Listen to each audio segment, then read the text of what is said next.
and I need to get in line before all these orders are there, that's not front running. So front running is the most egregious form of a trade-ahead trade. Now, how do you promulgate a trade-ahead trade? There's a white button on the specialist desk that's a pause button that will pause trading activity that's running through the ticker for a series of about 5 seconds. So there's like a delay button. Somebody spills Diet Coke on the floor, somebody passes out with a heart attack on the floor of the exchange. Stuff like that does happen. And essentially, or let's say my paperwork gets out of order, I've got a bunch of people talking to me at the same time, and I can't process these orders, and I've got to say, wait a minute, guys, 1, 2, 3. I hit the pause button, I sort out the paper, and then we resume trading again. So you use that market interrupt button on a physical exchange to perform a trade-ahead trade. You know, I accidentally spill a Diet Coke, oops, I gotta hit the pause button, and then I rearrange the paperwork, and what a surprise, when the paperwork's rearranged, there's my trade in front of your trade. That's a trade-ahead trade, provided I didn't do or execute that trade-ahead trade with knowledge that something was about to move the market. If something's about to move the market and I did that, that's front running, and that becomes a real federal crime. And so there are shades of, violations here. A step-ahead trade, when you penny someone, isn't a legal or a regulatory violation. It's just bad form. It's impolite. On the other hand, a trade-ahead trade is a violation of the regulation, but it might not be a federal crime unless I didn't acknowledge the market's about to move, and then it becomes front-running, and then it's a violation of RICO, and it's serious. So that's what's going on when you get into the ID's pricing scandal in just a minute. Question, I had to get through all that. I was just going to ask, can you have front-running even if you did the step-ahead trade? You can say... Yes. So front running could be done as a step ahead trade. Let's say I penny you and I know that stock's about to improve, but I'm trading in front of you based on inside information. The answer is yes. So you could in turn have a front run transaction either as a step ahead trade or a trade ahead trade. So that's why I taught you front running being real different from step ahead trading and trade ahead trading. It goes to motive. It goes to what the purpose of the transaction was and what you knew at the point where you made that particular transaction. Okay? Well, how do you know if the trade is substantive versus insider trading? How do you find that difference? You really don't. What you've got to do is if you're the SEC, that's why insider trading is so difficult to police, because essentially I've got to prove if I'm the SEC and I accuse you of front running that you knew that something was about to happen before you executed that trade. Well, it's pretty easy to do if you're a specialist or you're a market maker. Notice, Schettino, I had you read that article about the crisis at NASDAQ. Those guys were front-running the exchange based upon looking at volume that was building in the market. So what did the SEC do? They noticed that all of those trade-ahead trades that the market makers were making, or the specialists on the Amex were making, because now I'm in a physical exchange, so these are specialists, occurred right before there was a big spike in volume. And so, there's a pretty clear pattern that what they were doing was they were looking down and they were seeing that there was a big block trade about to happen, which would move the price up or move the price down, and they were buying or selling in front of that big block trade. Buying if it was a bid big order, selling if it was an ask big order. And so there was a correlation between the pattern of volume coming into the market and when these guys were trading. That's how they got caught. Sometimes it's very difficult to catch people who are doing insider trading, because I say you have to prove that you were trading based upon knowing something that the market didn't know. That's why there are investigations that go on around these things. When you talk about the step-ahead trade being bad for them or whatever, are you talking about when there were actually physical exchanges? Yeah. Everything was, because I Well, would have to imagine it happens all the time. Oh, it does. In milliseconds, in nanoseconds, right? It's not bad form when it's done in an ECN on the computer, because the computer doesn't give a shit, right? On the other hand, if it happens on a physical exchange today, it's still bad form in a physical exchange, but you could argue today that there is no volume to speak of in a physical exchange, so it really doesn't matter as much as it used to when most trades are perfected electronically in ECNs today. And again, remember, the physical exchanges are really dying. If you look at volume, if I get time on Wednesday, I'll show you volume on the New York Stock Exchange and the composite tape. Almost nothing goes to the floor of the exchange anymore. But the stuff that does go to the floor of the exchange, all this stuff still holds. So you're saying that if we were to do the trade electronically, paying someone is not as... Yeah, because the computer is determining the spread, and computers don't get pissed off with one another, right? Yeah. And so if I penny you, well, if the computer pennies another trade, I mean, that's just part of the market. That's not something where there's an emotional reaction. But there is when you split a clean cross trade for a penny on the floor of the exchange, which is what I'm about to show you next. And so remember, this is what goes on in a physical exchange, not or between people, not in a computerized environment. Another question, off what we were talking, so if you are in the floor and you see the volume of the paperwork and went up and went down, so that's technically something everybody on the floor can see, so if you took advantage of it, are you still... Not when it's a block trade and it's arranged off the floor of the exchange, because you don't see it till it comes downstairs to the specialist. You're going to see that next. That's called splitting a clean cross trade for a penny. And that's what being pennied is really all about. I haven't gotten to that point yet. That's what the article is talking about. And that's the next step and the last step in this little diagram that we're going through. Let's say that we've got a block trade and we work the block off the floor of the exchange. I used to put this on the board. I don't have time to put that on the board. And so let me see where our block is. Let me see, there's our limit book. So we've got the bid and the ask side. The bid in the limit book is 22, the ask is 23. We're now in a decimalized market, and so the specialist sets the spread to maximize profit at 22.01 to 99, and then you've got all this stuff going on in the crowd that in turn narrows the spread even further. And then I illustrated the idea of a step ahead by the specialist for a penny. That's a step ahead trade. We just went through, you don't need to write that down. We went through that a minute ago. Now, let's take this one step farther and talk about this thing called a block trade that's arranged off the floor of the exchange. Make this a small block. A block trade is a trade for 10,000 shares or more. No one would go off the floor of the exchange for 10,000 shares. It's too small. You can run it through the floor of the exchange, or you can run it through an ECN like IX or Instinet or Archipelago. 10,000 shares is easy to do when you're trading 30 and 40 million shares a day in a Fortune 500 company stock. This is not an example that's designed to be realistic. It's just designed so the numbers are easy to understand. Let's say that I'm a floor trader and I've got a customer that wants to buy 10,000 shares. When you look at the New York Stock Exchange and you see a shot of the floor of the exchange, look up above to the balcony that rings the floor of the exchange.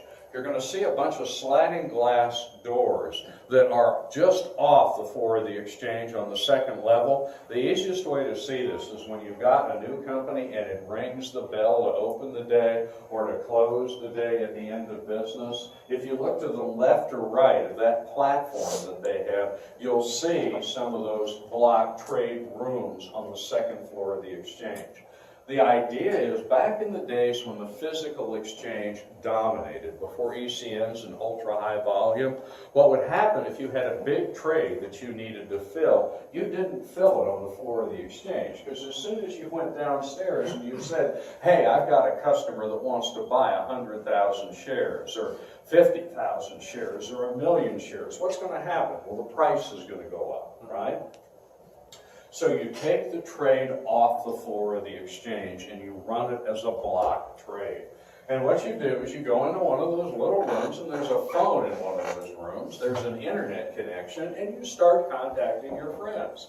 And so if you're in Merrill, you call people at Goldman, and you call people at Morgan Stanley, and you call people at blah, blah, blah. I mean, you essentially invite your friends and your associates in the industry to participate in the block. And they'll participate because they're going to have a block trade down the road, and they're going to need you to participate in their block. And so the idea is you call up Goldman and you say, hey, I need to buy this stuff. Can I count on you for 1,000 shares? And then you call Morgan and you say, I need a couple thousand shares here. I mean, you call people that make a market in that security, and you assemble the block. where the price that you pay each of these sellers may not be the same. But let's say that you've got one buyer who's going to pay $22.60. You assemble the block at $22.50, which means you just made a dime a share on 10,000 shares, or you made $1,000 for your hour's worth of work. That's what goes on when you put together a block off the floor of the exchange. Then you take the trade as a complete cross trade downstairs. And so when you go back to the specialist, you take it 10,000 bid, 10,000 ask. So here's the bid side, here's the ask side of the market. That's why it's a clean cross trade. Now do you understand what a clean cross trade is? And then you show up at the specialist station with this clean cross trade that's at $22.50 to $60, and you present it to the specialist. And what does the specialist do? What does everybody in Lower Manhattan do? They screw each other, right? And so essentially, what does the specialist or another floor broker or another floor trader do?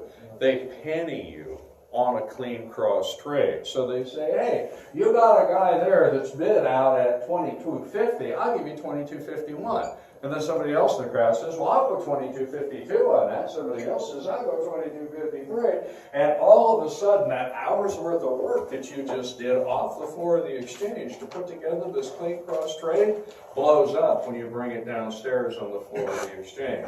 That's called being pennied to split a clean cross trade. Remember that article that you read that said decimalization leads to more splitting up of clean cross trades? That's an example of how you can penny somebody to split a clean cross trade. And so the idea associated with that one is it comes out the same way. I mean, you bid a little bit more in the crowd, and your ask is a little bit lower if you've got stock to sell. Because over here, you're asking $22.60 for your buyer at 10,000 shares, and somebody steps up and says, well, hell, I'll give him 5,000 shares, 2,000 shares, 2,200 shares at $22.59 or $22.58.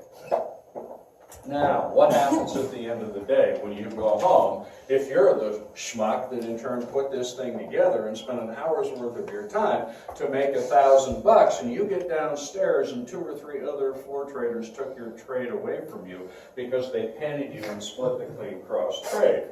You're pissed off. And so what happens at 5 o'clock over at O'Malley's? You find the people that pennied you and you say, hey asshole, come over here. I want to talk to you.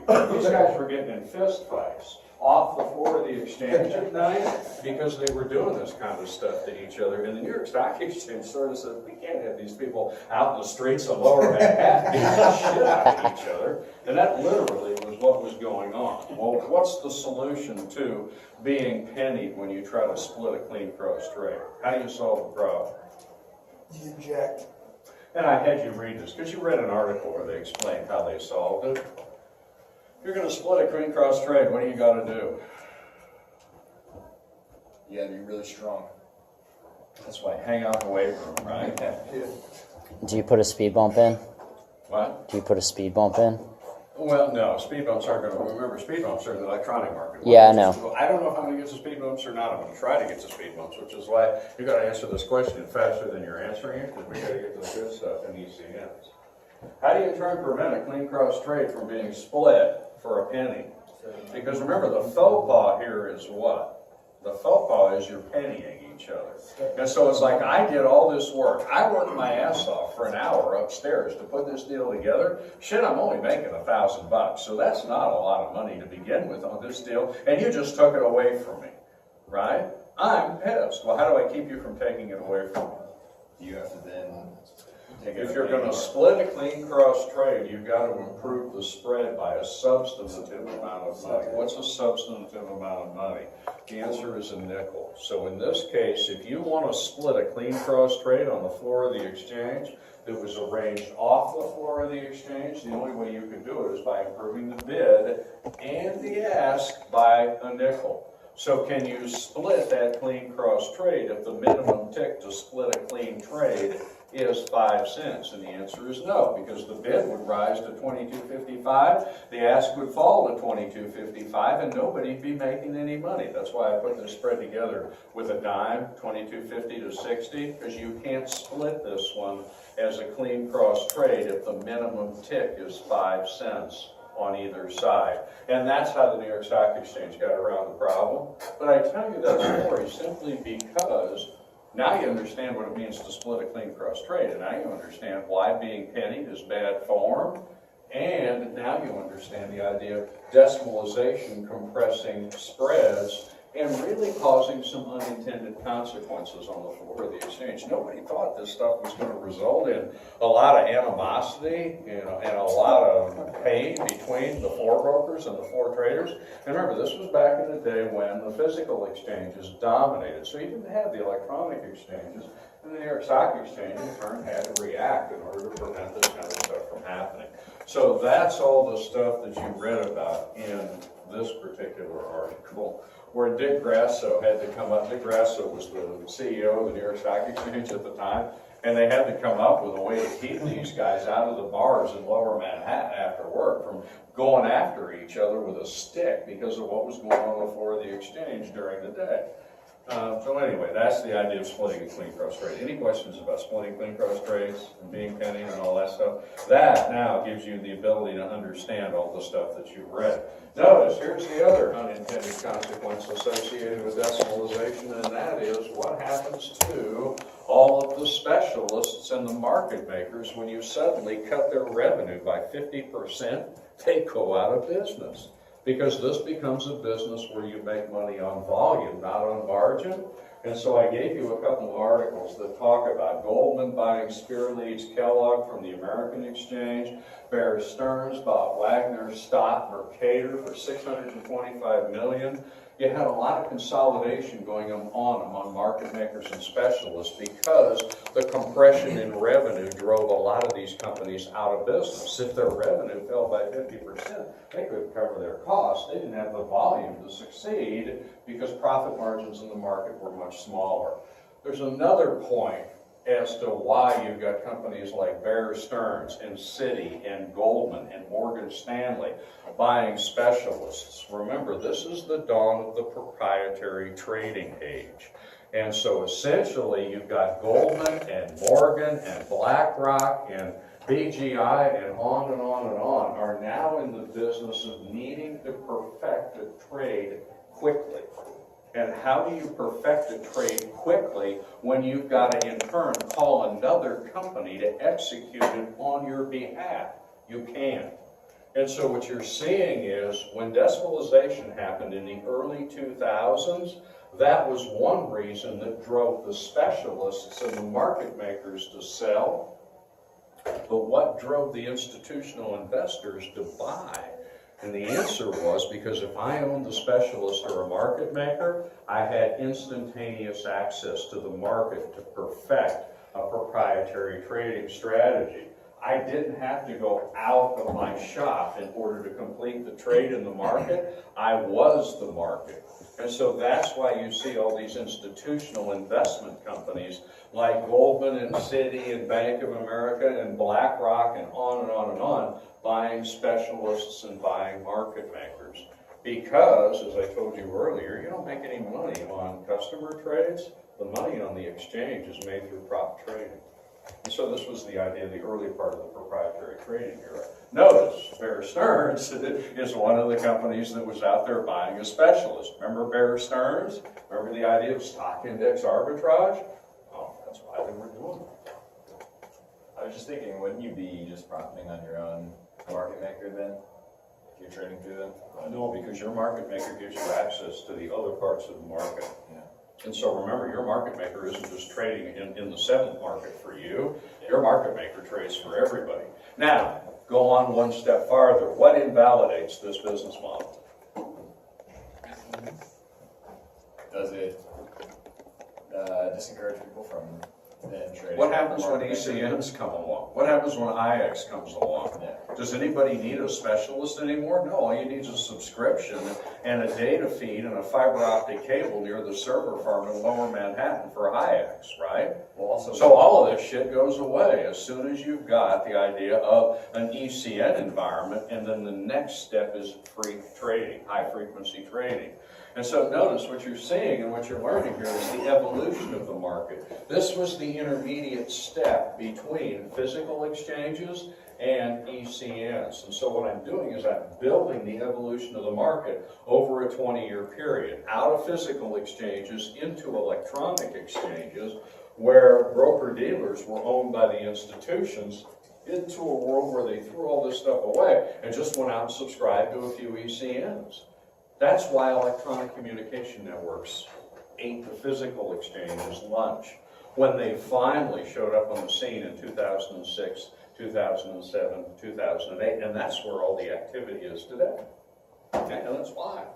Because again, if I can get nanosecond access into an ECN, I don't need to own a specialist or a market maker anymore to execute really fast trades. And if that ECN is a value-added brokerage type model like Archipelago is, I can in turn, or IX is, I can go into the ECN, and if the order fills in the ECN, I can fill it there. If it's not fillable there, they're going to shop it outside to other parts of the market. That's where the speed bumps come in that we're going to talk about hopefully on Wednesday, if I can get that far by Wednesday, because that gets to be pretty technical. Other things, you okay with that? Okay, that's good as far as what I wanted to give you. And we're on to David Shaw. Shaw's an interesting guy. Notice the headline in this. This is out of Wired magazine, extends over 2 pages, and I just didn't print the other side. The other side of that says Financier, P-H-Y-N-A-N-C-I-E-R. That was the title out of the article. I just didn't print it. This is from Wired magazine way back in 1997. There are a couple of things I want you to get out of this article. One is kind of anecdotal. David Shaw was the guy in San Francisco that in turn cost David Coulter his job at Bank of America, which explains why when you go downtown to Trade and Tryon and you look at that building, that's the headquarters for Bank of America. Back when Bank of America wasn't Bank of America, when Nations Bank bought B of A, there were twin headquarters. There was one in Charlotte, there was one in San Francisco. Coulter was the CEO in San Francisco, McCall was the CEO at the time at CNB Nations Bank. It's hard to go back and say that again because I'm so used to saying it as Bank of America now. What happened to Dave Coulter and the management team at Legacy Bank of America in San Francisco was they lent $2 billion to this guy. Well, this guy turned around and lost $1 billion of the $2 billion, and he lost it the week after McCall and Nations Bank bought Bank of America. Well, McCall put Hootie Johnson, who's the president of Augusta, on an airplane, sent him out to San Francisco, and fired Dave Coulter. And in turn said, based on the egregious size of that loss, we're going to take the bank and we're going to headquarter it in Charlotte. And the board backed McCall. It was a brilliant move on McCall's part. And Dave Coulter looked like a complete idiot because he was the guy whose name was on a $2 billion loan to David Shaw, and David Shaw turned around and lost $1 billion of the shareholders' money. That's an anecdotal aside associated with this article. But Shaw's not a stupid guy. Notice, Shaw's older now. Back then he was 45 years old, so he's about my age. He's a little older than I am. He's 65 now. But the basic idea was Shaw was one of the first people in the market that saw the idea of deal flow having value. And so there are a couple of interesting quotes in here. I want you to get 2 things out of this article. I'm going to read you one of them in just a minute. Shaw is a brilliant guy. He's not a finance guy. He's a physicist and a mathematician. He's also an asshole. No one likes him because he's really arrogant and he's really hard to get along with.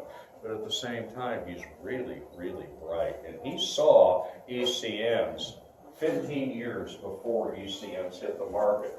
Look at some of the quotes in this article and look at the foreshadowing of electronic communication networks. And you can go to whatever page that is. Hang on, that's page 206 out of this article. And again, I'll read this quickly.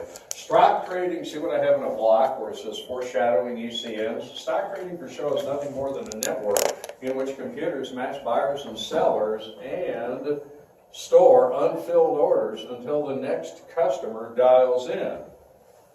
Gee, that looks just like that, doesn't it?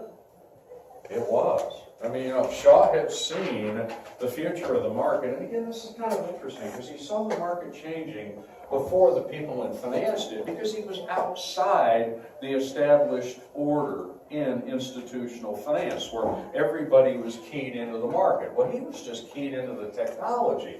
But unlike market makers on the major stock exchanges who charge money for the finger wagging and yelling required to fill your order, Shaw pays money between 1 and 2 cents to brokers who send in their business. See the idea of paying for deal flow? Well, remember back in 1997, this was pretty heretical stuff. No one had been thinking about it before then.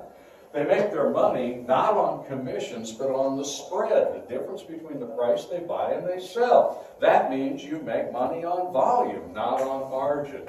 You now know why the cost of stock trading at your local cut-rate brokerage firm is falling through the floor. And then this is the part I wanted you to read. I find a lot of finance highly amusing, says Shaw. There's a hocus-pocus practiced by people with fancy suits. Quite often they're selling you financial products that are terrible deals, or they're providing very mechanical services at inflated prices.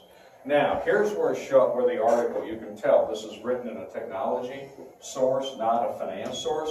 One of such group of fancy suits are the market makers, specialists, and brokers who run America's stock exchanges. Those people don't wear fancy suits. Those people wear color-coded cotton jackets. The author of this piece is confusing institutional finance with what goes on in lower Manhattan, because he's an outsider. This isn't a guy that understands the industry very well. He's a technology guy, which you'd expect. Hell, he's writing for Wired magazine. But at the same time, the point that they're trying to make is accurate. Many of the market makers and the specialists are doing something that should be done by computers. It's not very complicated. All you have to do is match a buyer and a seller. In serving as the middleman's function, you're collecting an exorbitant amount of money on a very simple process. That's an ECN. I mean, like I said, the guy was 15 years ahead of his time in seeing ECNs replace the market, the physical exchanges and the over-the-counter market like they've done. And then, again, he gets into this. In Shaw's view, once computers have replaced the tassel loafered leeches, well, remember, the tassel loafered leeches are the investment bankers. They're not the market makers. Market makers wear really comfortable shoes like these because you're on your feet all day long. You don't wear Italian loafers. That's why I wear these and not Italian loafers. Yeah, I got those at home, but I can't teach in those things because I'm on my feet all day. And so again, what you're getting here is a guy that's he's mixing his metaphors up because he doesn't really understand the market. Shaw calls this the golden age of disintermediation because it involves pulling intermediaries out of the loop and letting customers get closer to each other. He envisions the possibility of an internet exchange in which market makers no longer pocket hefty fees, no longer will investment bankers suck up to 6% of the capital raised when companies sell stock. Notice, the author of this piece just shifted from talking about the idea of a broker-dealer to the idea of an investment banker, and doesn't even understand that those are two very different businesses. And so, like I say, once you're an insider in finance, you see things that are wrong that outsiders say about what we do, but you've got to be an insider to see that stuff. Well, you know now enough about the market to be able to understand this. Here he's talking about ECNs. Here he's talking about the idea of a Dutch auction in the IPO market.